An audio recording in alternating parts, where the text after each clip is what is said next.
टमाटर क्या होता है, लवण प्रतिरोधी, मतलब लवण को सहने की क्या होती है इसमें क्षमता होती है। क्लियर। इसमें केनामाइसिन नामक एंटीबायोटिक्स के प्रति भी प्रतिरोधक जीन पाए जाते हैं। Clear. Golden rice, golden rice ये धान की सबसे उच्च प्रजाति है। इसका किलो कहना चाहिए 400-500 रुपया होता है। बासमती चावल होता है वो कहना चाहिए जीएम क्रॉप नहीं है। बासमती चावल का भी रेट कहना चाहिए कितना होता है, 100 रुपए के आसपास होता है, अच्छी क्वालिटी का। ठीक है। ये गोल्डन राइस है, इसकी मूल्य कहना चाहिए 300-400 रुपए किलो होती है। ये क्या है, ये जीएम क्रॉप है, ट्रांसजेनिक क्रॉप है। इसका उत्पादन क्यों किया गया है, इस चावल में विटामिन ए, इस चावल में क्या पाई जाती है, विटामिन ए पाई जाती है। तो कोई भी व्यक्ति गोल्डन राइस को भोजन के रूप में ग्रहण करता है तो उसमें आंखों से संबंधित रोग नहीं होगा। मतलब जो देखने की जो क्रिया, जो रतौंधी रोग होता है, 0% नामक रोग होता है आंखों में, वो रोग उसमें नहीं होगा क्योंकि उसको चावल नहीं क्या मिल जाएगा, विटामिन ए मिल जाएगा। लेकिन इसका रेट क्या रहेगा, ज्यादा रहेगा। क्लियर। एडिबल वैक्सीन, खाद्य वैक्सीन, अभी जस्ट आप लोग को बताया था, वैज्ञानिक लोग कहना चाहिए खाद्य पदार्थों में वैक्सीन का गुण उत्पन्न कर रहे हैं। एक केला का उदाहरण दिया था मैं, केले में कहना चाहिए क्या गुण उत्पन्न किया जा रहा है, वैक्सीन का गुण उत्पन्न किया जा रहा है। क्लियर। सोयाबीन और मक्का, सोयाबीन और मक्का, इसमें कहना चाहिए सोयाबीन और मक्के में, सोयाबीन और मक्के में हर्बिसाइड्स के प्रति रेसिस्टेंस पावर पैदा किया गया है। हर्बिसाइड्स के प्रति क्या पैदा किया गया है, रेसिस्टेंस पावर पैदा किया गया है। क्लियर। लास्ट में है पोटैटो, पोटैटो मतलब क्या होता है, आलू। तो आलू में क्या पाई जाती है, कार्बोहाइड्रेट पाई जाती है। तो वैज्ञानिक लोग कहना चाहिए बायोटेक्नोलॉजी के माध्यम से, जीएम क्रॉप की सहायता से इस आलू में प्रोटीन उत्पन्न करने का प्रयास कर रहे हैं। कार्बोहाइड्रेट तो होता ही है, कार्बोहाइड्रेट को उतना महत्व नहीं क्योंकि हमको चावल में मिल जाता है। ठीक है। तो पोटैटो की जीएम क्रॉप उत्पन्न किया जा रहा है, इसमें क्या पाया जाएगा, प्रोटीन उत्पन्न किया जाएगा। क्लियर। तो इसको आप लोग याद रख लेंगे, कई बार यहाँ से क्वेश्चन पूछा जाता है। ये कीट प्रतिरोधी, ये कीट प्रतिरोधी, ये लवण प्रतिरोधी, इसमें विटामिन ए होती है, और ये कहना चाहिए हर्बिसाइड्स के प्रति प्रतिरोधी होते हैं, और ये कहना चाहिए ऐसे पोटैटो का निर्माण किया जा रहा है जिसमें प्रोटीन की मात्रा क्या होना चाहिए, ज्यादा होनी चाहिए। क्लियर। ये हो गया आप लोगों का जीएम क्रॉप, मतलब ट्रांसजेनिक क्रॉप। ठीक है। ये हो गया जीएम फूड। ठीक है। फूड में चेंजेस, और यह हो गया इनका उद्देश्य। क्लियर। पौधों में ट्रांसजेनिक समझ में आ गया। ठीक है जी। GM plant, transgenic plant. Clear. अब उसके बाद अध्ययन करते हैं GM animal, GM animal.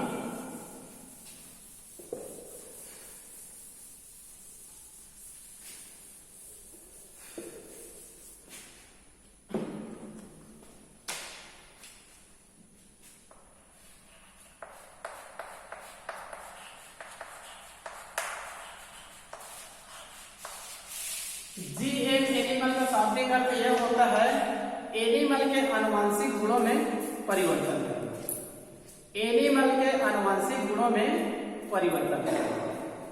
Clear. तो यहां पर कहना चाहिए जीएम एनिमल बनाने का विधि भी लगभग वैसे ही होता है जैसे कि किसमें होता है, जीएम प्लांट में होता है। क्लियर। लेकिन इसमें आप लोग ध्यान देंगे, यदि ट्रांसजेनिक एनिमल बनाना है, जीएम एनिमल बनाना है, तो मुख्य रूप से क्या चेंजेस किया जाएगा, जो एनिमल का कहना चाहिए स्पर्म होता है, या फिर कहना चाहिए जो ओवम होता है, या फिर दोनों के मिलने के बाद कहना चाहिए जो जाइगोट बनता है, इसमें कहना चाहिए किसी बाहरी जीन को क्या किया जाता है, प्रविष्ट कराया जाता है।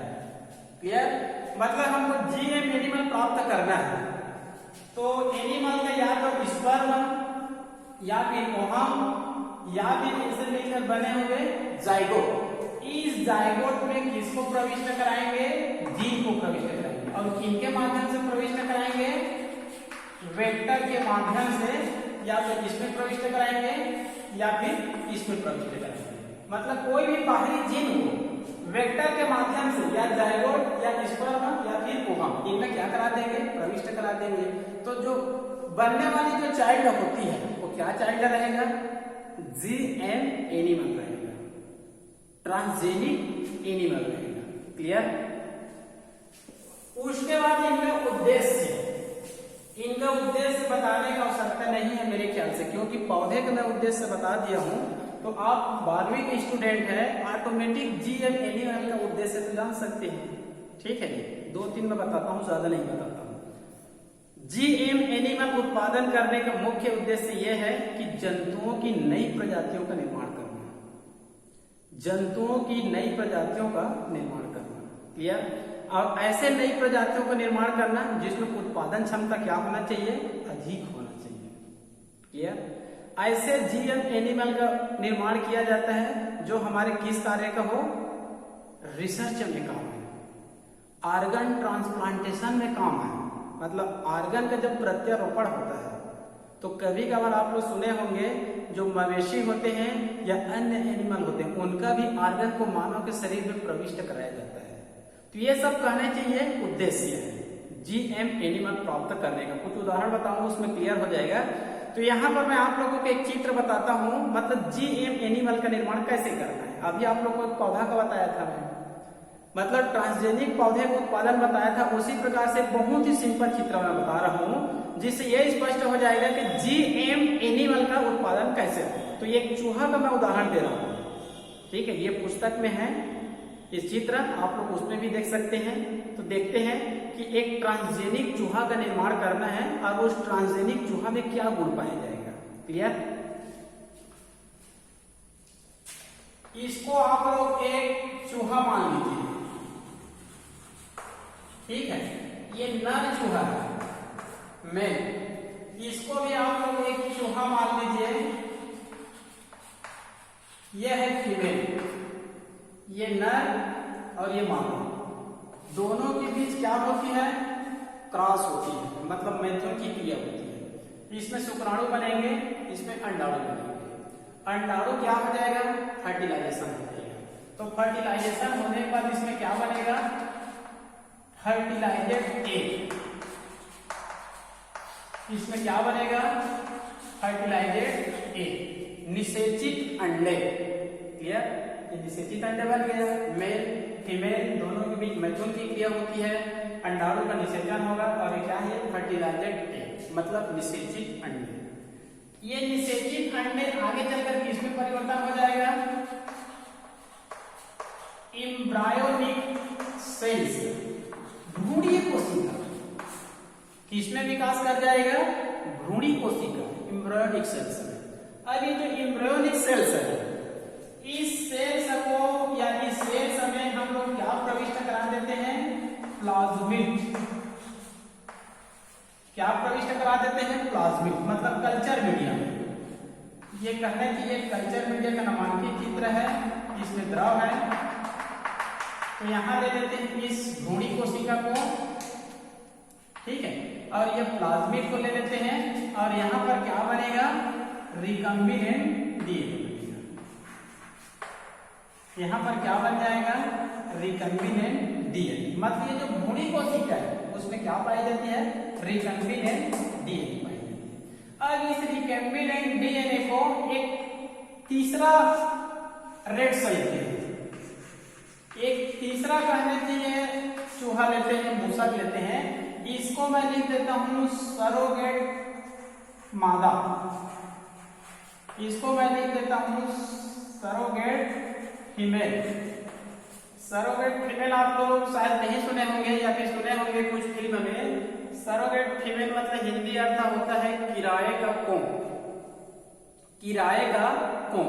ठीक है, आप लोग कुछ फिल्म देखे होंगे, उसमें ये देखे होंगे जैसे कि मान लो कहने की कोई महिला है, ठीक है, वो प्रेग्नेंट जरूर होती है, ठीक है, दोनों पति पत्नी हैं, क्योंकि कहने की पत्नी क्या है, मान लो अच्छे घराने के हैं या फिर एक्ट्रेस है, हीरोइन है मान लो, ठीक है, वो कहना चाहिए अपने बॉडी फिटनेस को ठीक रखना चाहते हैं, ठीक है। तो कई बार क्या होता है, हालांकि ये कानूनन अपराध है, क्या है ये कानूनन अपराध है। तो फीमेल क्या होती है, प्रेग्नेंट जरूर होती है 1 माह 1.5 माह तक, ठीक है। उसके बाद वह महिला उस भ्रूण को अपने गर्भाशय में नहीं रखती है, एक कोई दूसरा महिला लाते हैं, उसको किराया में लाते हैं पैसा देकर, ठीक है। किराए की कोख कहा जाता है उसी को।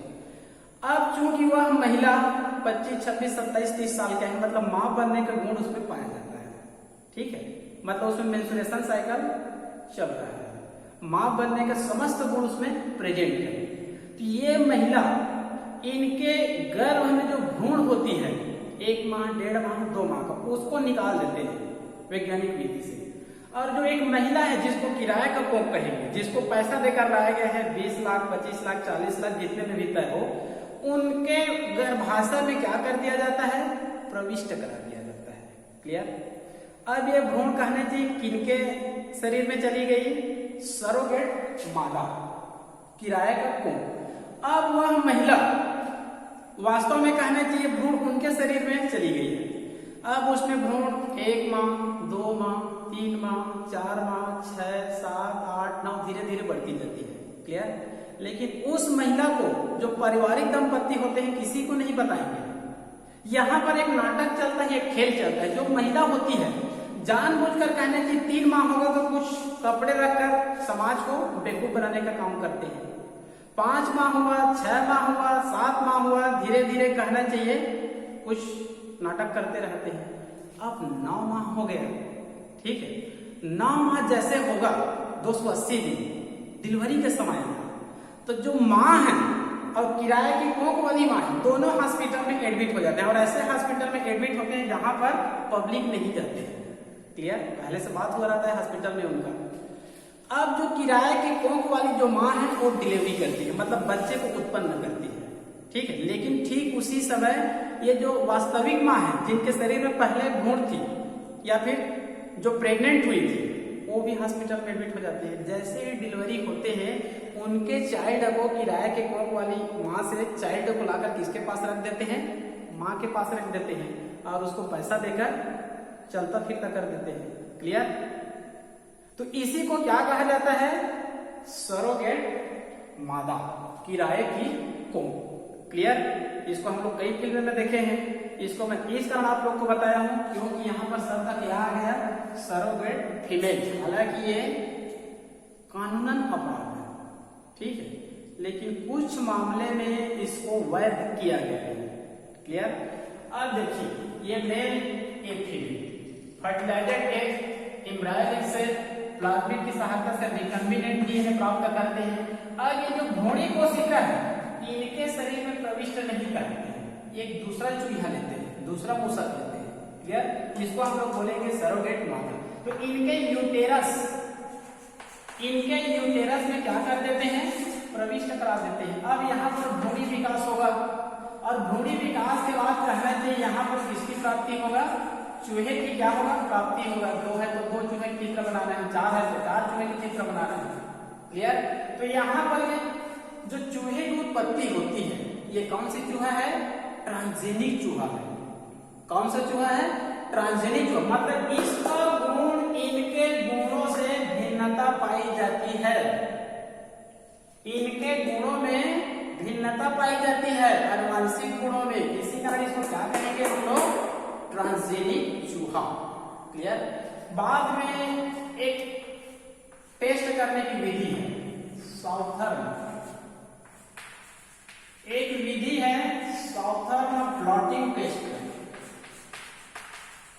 साउथर्न ब्लॉटिंग टेस्ट एक विधि है टेस्ट करने का, ठीक है। इस चूहे के डीएनए का क्या किया जाता है, साउथर्न ब्लॉटिंग टेस्ट किया जाता है। तो इस चूहा में क्या पाया जाता है, इस चूहे में आप स्प्रिंग डीएनए तो पाई जाती है, मतलब वंशज डीएनए पाई जाती है, मतलब इनका जो डीएनए होता है इसमें तो पाई जाती है, लेकिन इनके डीएनए को छोड़कर इसमें डीएनए प्रोब भी पाई जाती है, डीएनए प्रोब भी पाई जाती है। और ये स्पेशल प्रकार का डीएनए होता है। ये क्या होता है, स्पेशल प्रकार का डीएनए होता है। यही डीएनए रोगों के इलाज में काम आती है। देखिए ये चूहा है, इनका जो डीएनए, इनसे कोई रोगों का इलाज नहीं होगा, लेकिन इस विधि से कहना चाहिए सरोगेट मादा से होते हुए जो चूहा का उत्पादन होता है, जब इनके डीएनए का टेस्ट किया जाता है तो ये सामान्य डीएनए तो इसमें पाया जाएगा, ऑफस्प्रिंग डीएनए, वंशज डीएनए तो पाया जाएगा ही, इनको छोड़कर इसमें स्पेशल प्रकार का क्या पाई जाती है, डीएनए प्रोब पाई जाती है। और डीएनए प्रोब किसमें काम आती है, रोगों के इलाज करने में, मतलब डीएनए फिंगरप्रिंटिंग में भी काम आती है, रोगों को पहचान करने में भी काम आती है, जीन लाइब्रेरी में जीनों के चयन में भी काम आती है। तो इस प्रकार से ये क्या है, ये ट्रांसजेनिक जंतु उत्पादन करने का विधि। क्लियर, इस चित्र पुस्तक में दी गई है, इसको आप लोग देख लेंगे। क्लियर, अब आप लोग को मैं 2-4 उदाहरण देता हूं, फिर खत्म करते हैं।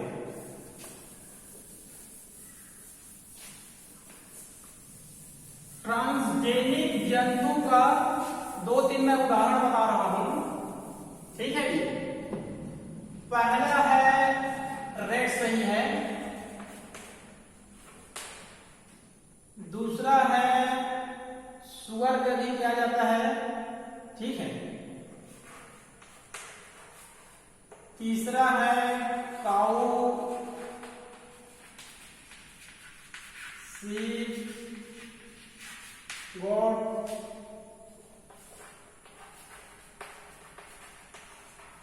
मछली,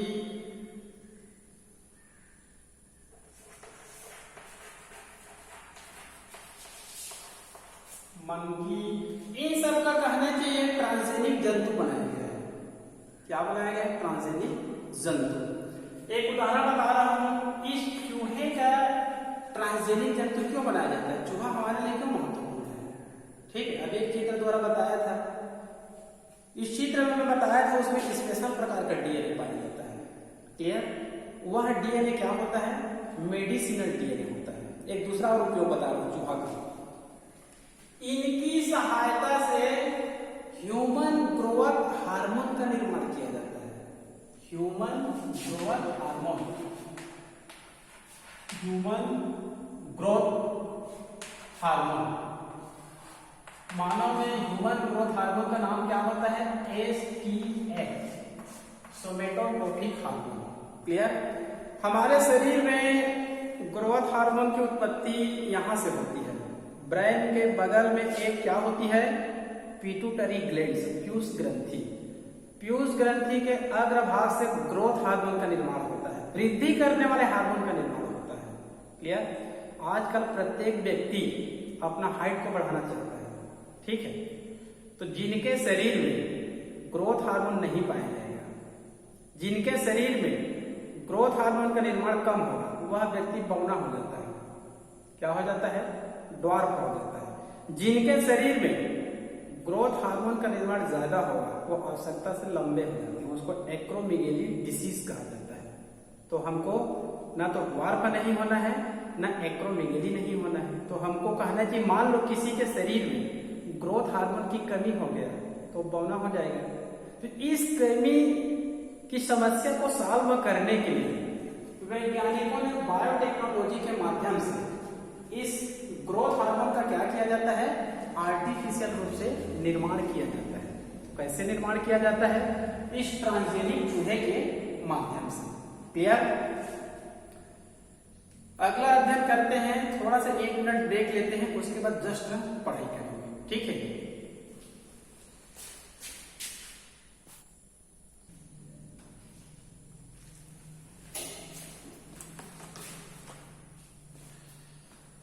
अब हम लोग पढ़ेंगे, यहां पर मैं GM एनिमल का कुछ उदाहरण दे रहा हूं, ये बाकी के सिलेबस के आधार पर। क्लियर, GM रेट्स, ट्रांसजेनिक चूहा। ट्रांसजेनिक चूहा का निर्माण क्यों किया जाता है, अभी आप लोग को बता रहा था मैं, ये ग्रोथ हार्मोन का निर्माण करता है, ह्यूमन ग्रोथ हार्मोन। क्लियर, इसका नेचुरली तौर पर निर्माण कहां से होता है, मस्तिष्क के बगल में क्या होता है, पिट्यूटरी ग्लैंड्स। क्लियर, लेकिन आजकल ये देखा जाता है मानव शरीर में ग्रोथ हार्मोन की क्या हो जाती है, कमी हो जाती है, तो व्यक्ति क्या हो जाते हैं, बौना हो जाते हैं। तो उस कमी को दूर करने के लिए साइंटिस्ट लोग बायोटेक्नोलॉजी के माध्यम से ह्यूमन ग्रोथ हार्मोन का आर्टिफिशियल रूप से निर्माण किया गया है, कृत्रिम रूप से निर्माण किया गया है। क्लियर? तो कैसे किया जाएगा? जो ह्यूमन ग्रोथ हार्मोन उत्पन्न करने वाले जो जीन होते हैं, इसका नाम है सोमेटोट्रोपिक हार्मोन। ह्यूमन ग्रोथ हार्मोन उत्पन्न करने वाले जो जीन हैं, इस जीन को हमारे शरीर से क्या किया जाएगा? पृथक किया जाएगा, क्योंकि यहाँ पर पिट्यूटरी ग्लैंड्स है, मतलब मेरे शरीर में ह्यूमन ग्रोथ उत्पन्न करने वाले जीन है, ठीक है। तो इस जीन को क्या किया जाएगा? पृथक किया जाएगा। इसके माध्यम से? बायोटेक्नोलॉजी के माध्यम से। क्लियर? अब इस जीन को पृथक करने के बाद किनके शरीर में प्रविष्ट करा दिया जाएगा? रेट्स के शरीर में प्रविष्ट करा दिया जाएगा, मूसक के शरीर में। अब चूहे का शरीर उसको क्या कर लेता है? एक्सेप्ट कर लेता है। हालांकि पहले इसको वेक्टर के शरीर में प्रविष्ट किया जाएगा। पहले किसके शरीर में प्रविष्ट कराया जाएगा? वाहक के शरीर में, फिर उसके बाद चूहे के शरीर में। तो चूहे के शरीर में प्रविष्ट कराया जाता है, तो ये चूहा किसका निर्माण करेगा? ग्रोथ हार्मोन का निर्माण करेगा। मतलब मानव का ग्रोथ हार्मोन, उस हार्मोन को ये चूहा क्या करेगा? निर्माण करेगा। कि ये चूहा सामान्य चूहा से आकार में क्या हो जाती है? बड़ी हो जाती है, क्योंकि इसमें किस हार्मोन को उत्पादन हो जाता है? ग्रोथ हार्मोन का। अब इस चूहे को यदि कोई व्यक्ति खाता है, या फिर इस चूहे से हम लोग ग्रोथ हार्मोन का क्या कर सकते हैं? पृथक्करण कर सकते हैं। तो उस व्यक्ति की क्या हो जाएगा? वृद्धि हो जाएगा। जो ड्वार्फ थे, बौने थे, इस हार्मोन की कमी से जूझ रहे थे, वो जूझना नहीं पड़ेगा। क्लियर? तो इस चूहे की सहायता से ग्रोथ हार्मोन का हम लोग क्या कर सकते हैं? निर्माण कर सकते हैं। क्लियर? एक बार नीट में क्वेश्चन आया था यहीं से, जितने ऑल ओवर ट्रांसजेनिक एनिमल बनाए गए हैं, जितने ट्रांसजेनिक एनिमल बनाए गए हैं, उसमें किस एनिमल का उत्पादन सबसे अधिक किया गया है? तो उत्तर में क्या आता है? चूहे। मतलब 95% ट्रांसजेनिक एनिमल किसका बनाया गया है? चूहे का बनाया गया है। क्लियर? चूहा मतलब एक रिसर्च है, ठीक है। जितना भी मानव का कहना चाहिए जेनेटिक्स में, आनुवंशिकी में जो रिसर्च होता है, किस पर होता है? चूहे पर होता है। तो ये नीट में आया वो क्वेश्चन है। क्लियर? अगला देखते हैं सुअर। ट्रांसजेनिक सुअर का निर्माण क्यों किया जाता है? ऑर्गन ट्रांसप्लांटेशन के लिए। कई बार आप लोग सुने होंगे, किसी व्यक्ति, आज से करीब 50 साल पहले किसी व्यक्ति का किडनी खराब हो जाता था, तो बंदर से किडनी लेते थे, सुअर से किडनी लेते थे। तो यहाँ पर सुअर का उत्पादन करने का मूल उद्देश्य क्या है? Organ transplantation. क्लियर? उसके बाद कहना चाहिए जो गाय है, भेड़ है, बकरी है, इन सब का कहना चाहिए ट्रांसजेनिक एनिमल क्यों उत्पादन किया जाता है?